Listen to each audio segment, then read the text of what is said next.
Perfect. Okay. Now, sorry if I did not give you my background. So I'm a postdoc at Luleå University of Technology in Sweden, at the Department of Computer Science, Electrical and Space Engineering. And today I will talk about the work that me and my colleagues did in the course of electromagnetic compatibility, where we combined traditional face-to-face classes with more technological tools.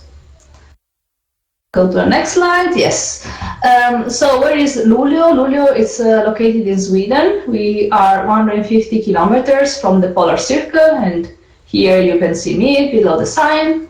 And it's a very nice campus, and it generally welcomes many students, Erasmus students, exchange students, that are normally the students that take this course, which is typically quite small.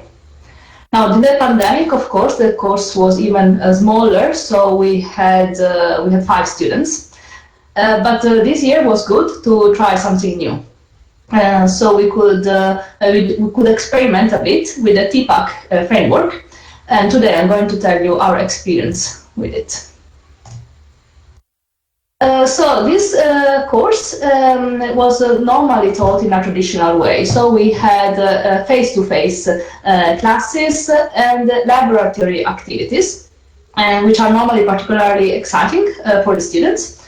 We have a big anechoic chamber. It's 8 meters times 8 meters. We have ESD simulation guns, so it's a very specialized, expensive equipment.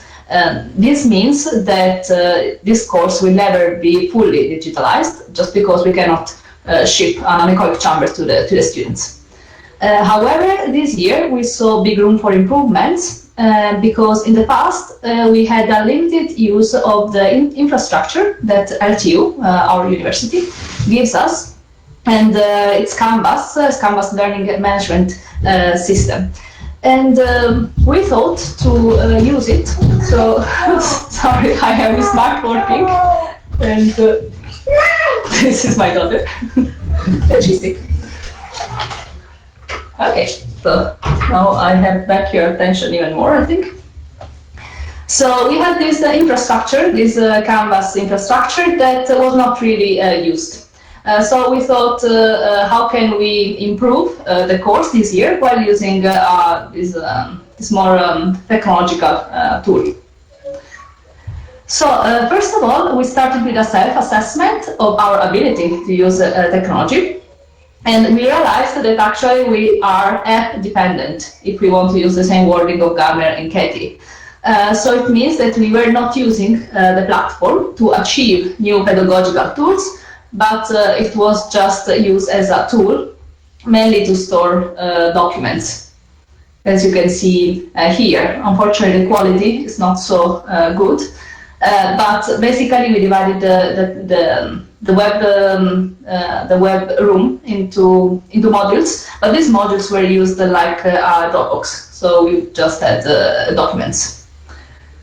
So Canvas instead provides many functionalities. For example, you can very quickly create quiz. And last year, so not this year, last year we tried to implement quiz, but we failed. Why? Because quiz, they take time and effort. So even though it is easy to create them, it is more difficult to make a good quiz. So we saw big room for improvements. So we started by looking at the TPAC framework. I'm sure that many of you are familiar with. So we have 3 main pillars: the technological knowledge, the pedagogical knowledge, and the content knowledge. So we focus mainly on the intersection between the technological knowledge and pedagogical knowledge. We interpreted the redesign of the course as a team job. So we have very experienced teachers, 3 very experienced teachers, and one so-called ECT, an early career teacher, that, by the way, it was me. So we decided to give this assignment of reshaping the course to the ECT. Why? Because I also followed many courses at university, provided by LTU, how to use Canvas, and also courses in about pedagogical methods.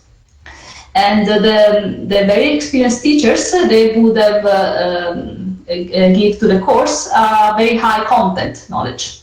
So this is why we did not focus on that specific area. So as I said, experienced teachers, they were not familiar with the technology, but they provided a high content knowledge. So we did not want to disrupt their work, and the technology was supposed to be a support for them. We did not have so much time, so the idea was really to focus on the web platform so it could support them without disrupting the traditional face-to-face classes that we still kept. That's why we talk about a mixed redesign of the course. So we had face-to-face classes, and we had a new web platform and some recorded lessons, and I'm going to talk about it. Now, without pedagogical knowledge, the use of the tool is almost useless because the use of the technology should be driven by a technological concept.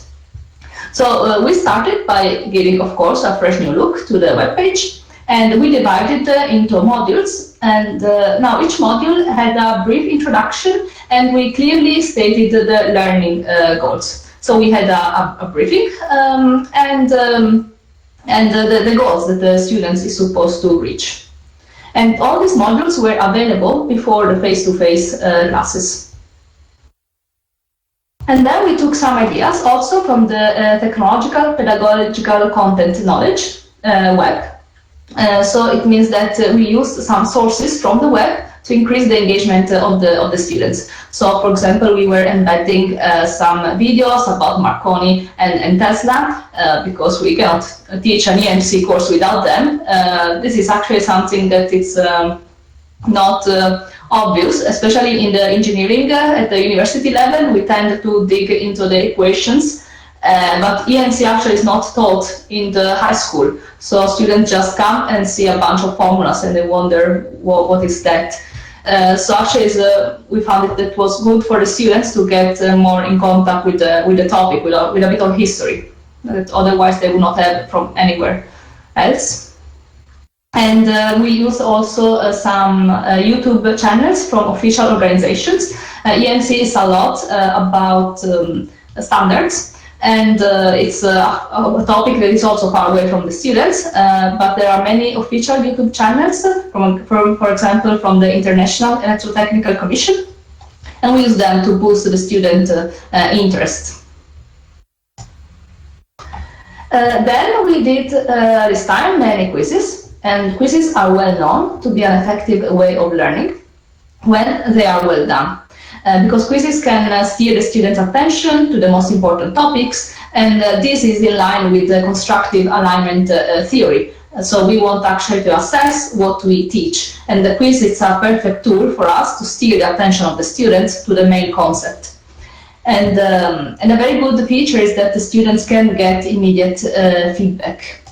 As you can see here, if a student gets the answer if it's wrong, then we take again the opportunity to describe what was wrong, but even when the answer is correct, we reinforce the concept and we explain once again what is important.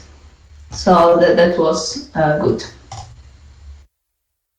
And we also had e-lectures for 2 of the 9 modules. E-lectures are a time-demanding task when they are properly done, because it is easy to record a lecture and to upload on the web, but this is in the same way a student can sleep during a normal lecture, the student will sleep also during a recorded lecture. So we decided to make also them more interactive. And the nice thing about Canvas is that it's easy, technologically wise, to upload a recorded lecture because there is a Kaltura capture, so it's quite easy. And we can also embed quizzes, and that is what we believe could activate the student. So it's not exactly like a flipped classroom, but it is it is a way to activate the student, and the student can get once again immediate feedback. So that was we thought that was good. And then we are at the student evaluation. That was so here on the left, to my left, you can see the student evaluation of the previous year, and on the right, the student evaluation of this year. So in general, it's very good. Here you cannot now read, but I can quickly tell you.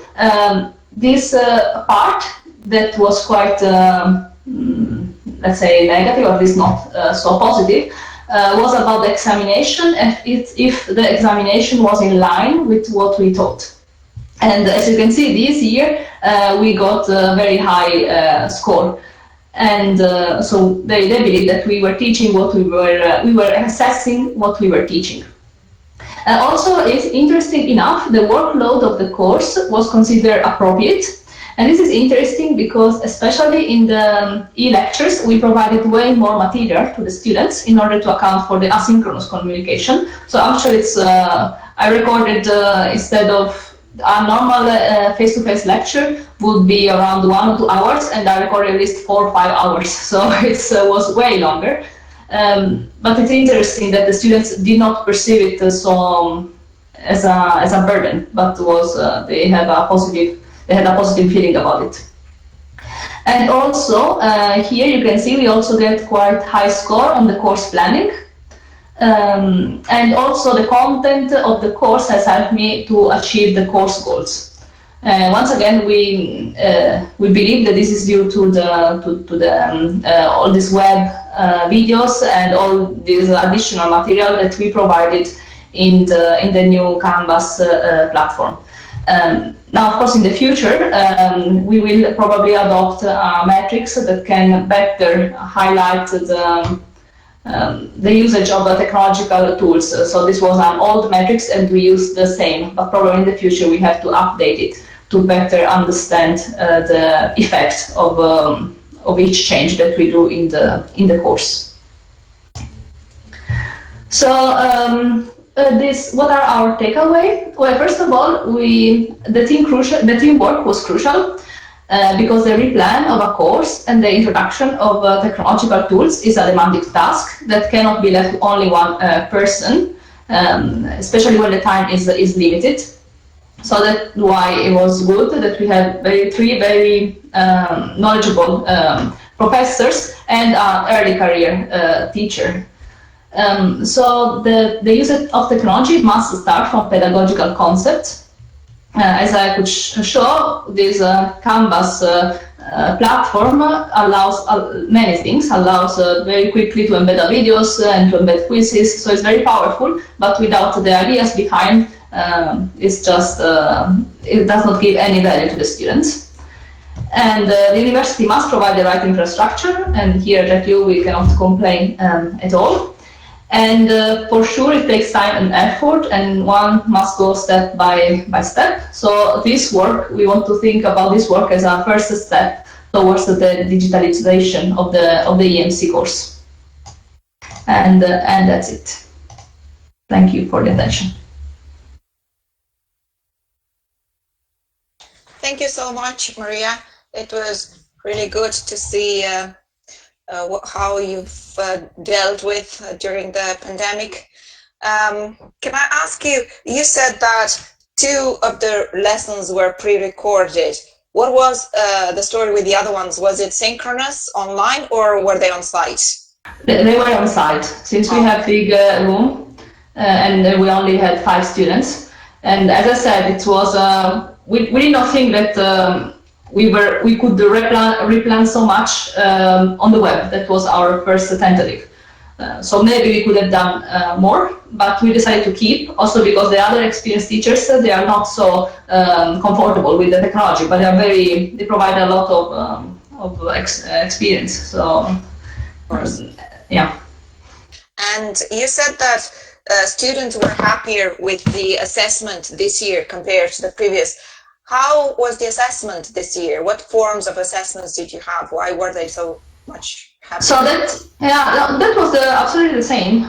we have partials. So each module, they have partials, and they get exercise, and they have to upload their solution. And they have lab reports. So the assessment did not change at all. But they were just happier with how much learning they've got using the combined system, I suppose. Yeah, I really believe it's because we could steer better the attention with the web platform. Also, I was using what is called flagging. So when there was a topic that was for the exam, I was really saying, and this will be assessed. So it was extremely clear, because I know that when you say this, the students learn more. This is as it is. So. And how did you use the quizzes? Did they carry any marks, or were they just for formative assessment? This year we did not make them mandatory, so because we, as I said, that was on the way. Probably next year we will make them mandatory, but I need to say, besides the last quiz, all of them, they took them. Okay. Because it's all for their interest, because they know that they will be tested. Okay. So normally they take the quiz, yes. Yeah, that's very good, yeah. Yeah. You said that you have that lab that has quite expensive equipment and so on. Have you thought of, I don't know, trying to automate it so it can be accessed remotely by students? I've seen that we've used that as well.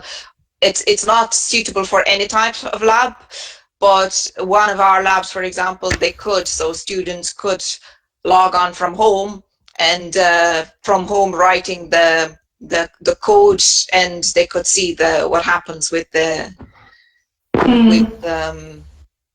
machines there. Well, you know, it's maybe we could do something. Let me go back with the slide. So you see, it's a pity I cannot share my screen, but you see this one. This is the anechoic room, and maybe here we could do something like that, because they have since it is an anechoic chamber, you close the door and you cannot enter. And then you run the test, is the radiated emission or immunity test. And potentially you don't need to be there.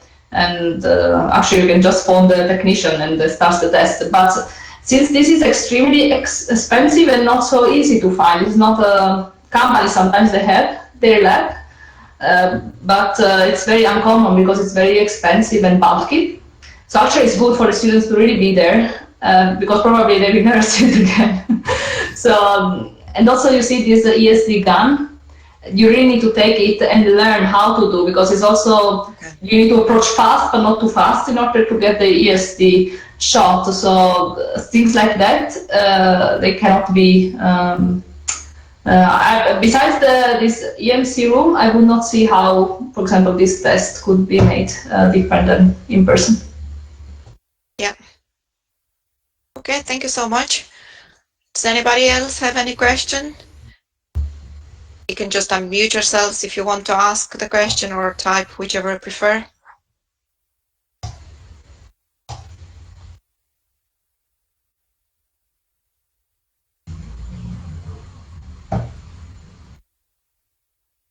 Well, I'd say that's it. Thank you so much, Maria, and thank your little daughter for showing up.